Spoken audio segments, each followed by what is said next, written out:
السؤال رقم 2، هل النبي صلى الله عليه وسلم بين الدين كاملا للناس أم لا؟ تفضل استاذ زركوش. لا بقت امور لم يحن وقتها، ما بينها. يبقى لا الامور التي لم يبينها للناس هي من الدين او ليست من الدين؟ نعم من الدين، تركت للائمه.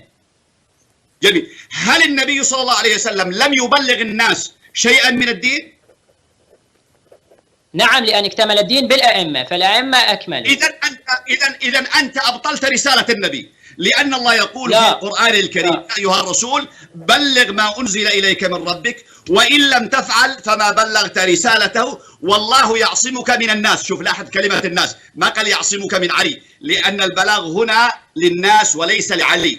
الله عز وجل قال: شكرا يا شيخ خالد، وأمر أن يبلغ الناس كلهم. سؤال، أنت قلت الآن الدين قد اكتمل بتنصيب الأئمة. سؤال، هل الدين اليوم كامل عند الشيعة ولا ناقص؟ نعم كامل. جميل جدا. هل ما سيأتي به المهدي عند ظهوره هو من الدين أو ليس من الدين؟ من الدين. إذا معناه أن الدين ناقص عند الشيعة، لأن إذا كان الذي سيأتي به المهدي هو جزء من الدين معناه أن الدين ليس كاملا عندكم اليوم. لا لا لا لا. ها، ما هو؟ لا، لأن المهدي من الدين. الشيء الذي هو الجزئيات، التشريعات التي سيأتي بها المهدي، هل هي من الدين أو ليست من الدين؟ نعم من الدين. إذا معناه أن الدين كتشريع. الآن لو سألتك سؤال، هذا كتاب الكافي بين يدي، المجموعات الروائية الآن الموجودة عند الشيعة المدونة في الكتب بالنسبة التشريعات التي شرعها الله ورسوله إلى قيام الساعة، هل هي مكتملة قد تدونت في الكتب وسجلت أم لا؟ طيب، ممكن أن تنسخ هذه التشريعات. اتفضل يا شيخ زركوش، وقت. لحظة، ممكن تنسخ؟ يعني سيأتي المهدي ينسخ كلها حتى القرآن؟ لا ممكن حتى القرآن ممكن. يلا ممتاز، جميل جدا. اتفضل لك التفصيل. لا اسمع، ما قلت حتى القرآن، تشريعات. طيب، ممكن أن تنسخ هذه التشريعات. اتفضل يا شيخ زركوش، وقت. لحظة، ممكن تنسخ؟ يعني سيأتي المهدي ينسخ كلها حتى القرآن؟ لا ممكن حتى القرآن ممكن. يلا ممتاز، جميل جدا. اتفضل لك التفصيل. لا اسمع، ما قلت حتى القرآن، تشريعات. التشريعات ممكن ينسخ المهدي. اتفضل وقتك يا استاذ زركوش، وقتك. اتفضل.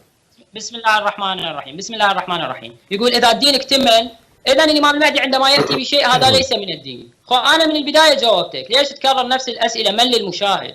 قلت لك الاعتقاد بالإمام المهدي، والإمام المهدي هو جزء من الدين. الدين اكتمل بالأئمة، فالإمام المهدي من الدين، ما يصدر من الإمام المهدي من الدين، لأن الدين مكتمل بالإمام المهدي.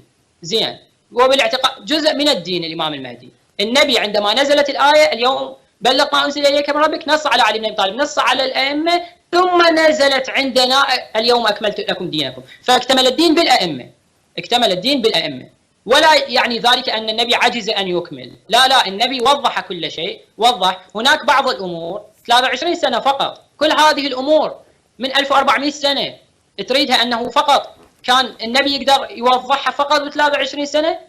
فالله أوجب طاعة هؤلاء الحجج جعلهم بهم يكتمل الدين. هؤلاء أيضا يوضحون الأمور التي شرعها النبي، لم يحن وقتها في ذلك الوقت. كما كان الخمر مثلا، الخمر تدرج، جاء تشريعه تحريمه بالتدريج، لأن لو مباشرة يأتي النبي يحرم الخمر لا يبقى أحد في الدين، لا يسلم أحد، يرفضون. المسألة صعبة، لابد بالتدريج. كذلك هناك أحكام لم يحن وقتها، النبي وضحها بالعموميات، أهل البيت فصلوها في أوقاتها. الإمام المهدي عندما يظهر، قلت لي أنه هل ينسخ القرآن؟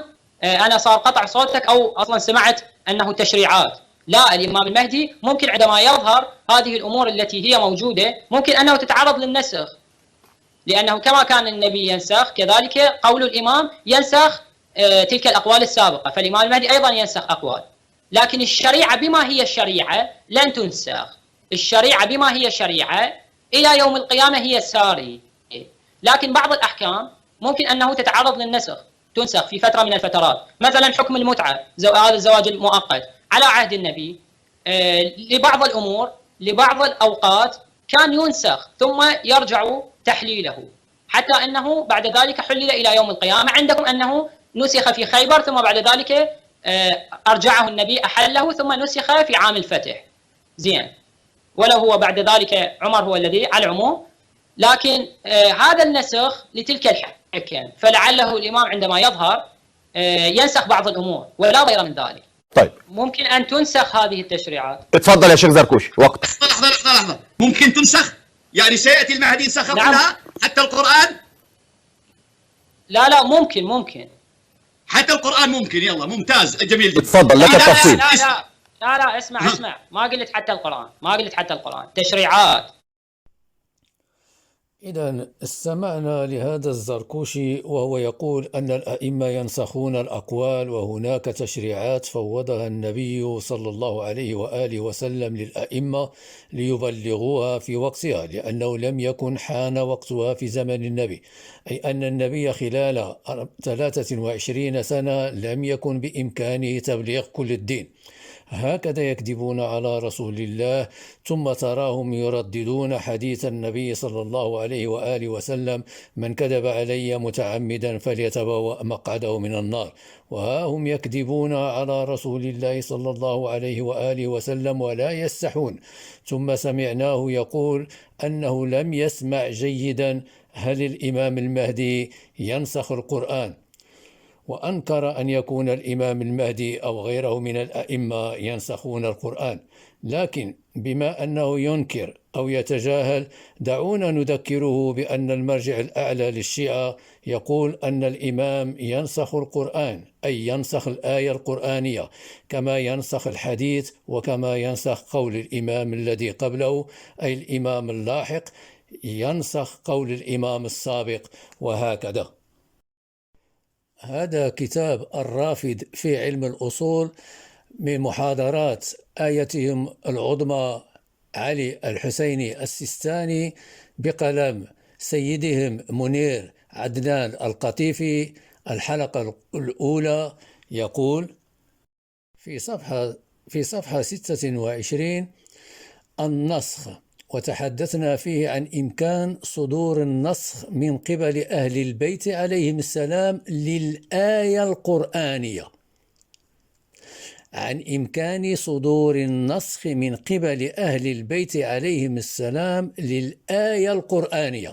إذن الأئمة ينسخون الآية القرآنية، إذن الأئمة ينسخون القرآن والحديث النبوي والحديث المعصوم السابق. ثم يقول: وأقسام النسخ من النسخ التبليغي الذي يعني كون الناسخ مودعا عندهم عليهم السلام من قبل الرسول صلى الله عليه وآله وسلم، لكنهم يقومون بتبليغه في وقته.